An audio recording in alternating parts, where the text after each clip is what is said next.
Physical contact is not the only way to establish relationship.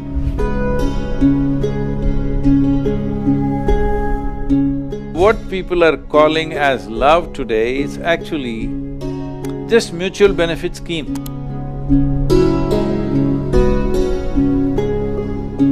You need to fall in love.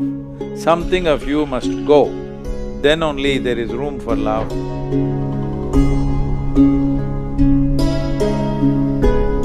How can we let go with the past and the difficult events in our life? Alexander, I thought love is about coming together, not about breaking up. I know. So, I know these things are happening everywhere because we are not looking at life as life.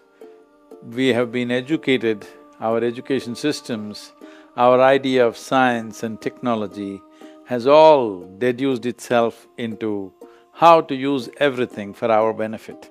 From the smallest bacteria to the largest animal on the planet, everything we want to use for our benefit. The very planet itself, we want to exploit it for our benefit. In that, unfortunately, human beings also are included. So, this what people are calling as love today is actually just mutual benefit scheme. You give me this, I'll give you that. The moment you don't give me that, I won't give you this. And that is why you're starting the question about love with breakup and divorce. That's true. In my understanding of life, love is about weaving two lives together. Two lives becoming like one. But now we are talking about breakup. Today when we talk about love, people are thinking in terms of expiry date. How long will this last? So this is an unfortunate situation that people will not know the profoundness of sharing life with somebody or because when you really want to include somebody as a part of your life, you will have to vacate some of yourself. Something of you should fall. This English expression, I don't know what they say in French, but the English expression of falling in love is a good thing. See, you cannot rise in love, you cannot fly in love, you cannot climb in love, you can only fall in love. Something that is you must fall. So right now we are trying to climb in love, so there are troubles all the time. So is there a French expression for falling in love? It's the same. It's tomber amoureux, which is falling in love. We have the same expression if we translate. That's good, French are still falling in love, that is a good thing to hear because it is only become a mutual benefit scheme for most people, how to get what I want. Love is not about getting what you want. It is an opportunity to make yourself vulnerable, it's an opportunity to lose yourself. This is not a profit-oriented project. Love is not a profit-oriented project. It is willingly going for a loss. That's what it is about. But the moment you think about profit, then of course, there are… right from the day one, there is friction. Only because of hormonal, draw, people may be coming together, otherwise the way modern societies are getting structured, we have almost left no room for love. It is only about what I can get out of you. So when this is the way, breakup is a natural process because if you're trying to squeeze joy out of somebody, then it's not going to work. If your life is about sharing the best that you have, then it'll work.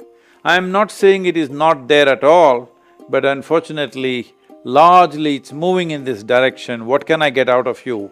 What can you do for me? It's not about what can I do for you. So, this falling in love has to come back. Right now, people are doing love. No, you need to fall in love. Something of you must go, then only there is room for love. Otherwise, there is just a mutual benefit scheme. The moment there is no benefit for you, of course, it will end. Let me tell you a joke. Is it okay? French allow a joke, right? Yeah, I love the jokes. A Frenchman just had a breakup and he had just received a text message on his phone that the girl said, this is the end of it. So he was slowly reading through it, and his mother came and asked, what are you reading?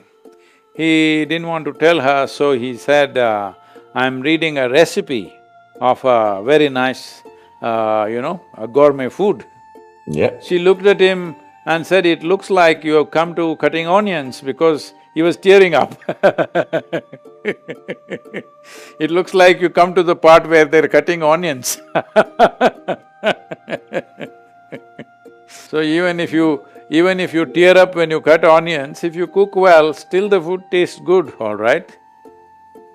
So this whole thing about human beings not able to manage their relationships, one important thing is, right now in English language it's become like this, I suspect that it could be the French who started this, that for us here in India, when we say a relationship, it could be many things.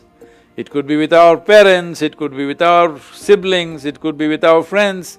There's a relationship between guru and the disciple, variety of relationships. But in the West now it has been made, if you say a relationship, it means it's a body-based relationship, unfortunately. For that they are paying a price, because body is not the only way to establish relationship. Physical contact is not the only way to establish relationship. Intellectually you can have relationship, emotionally you can have relationships. So emotional relationships are always far more, more touching in your life, more tender to you than body-based relationships. But right now, we have made it like this, if you utter the word relationship, everybody assumes that, you have a body-based relationship. I'm even afraid to use that word. If I say, I have a good relationship with Alexander, people will think something else. Do you think that emotional relationship will be or can be more powerful than body relationship? Obviously, bodies can only have encounters, not relationships. It takes a mind and emotion to have a relationship, isn't it? And it is very powerful. If you invest your emotions in something, only then life becomes powerful and meaningful for you to exist.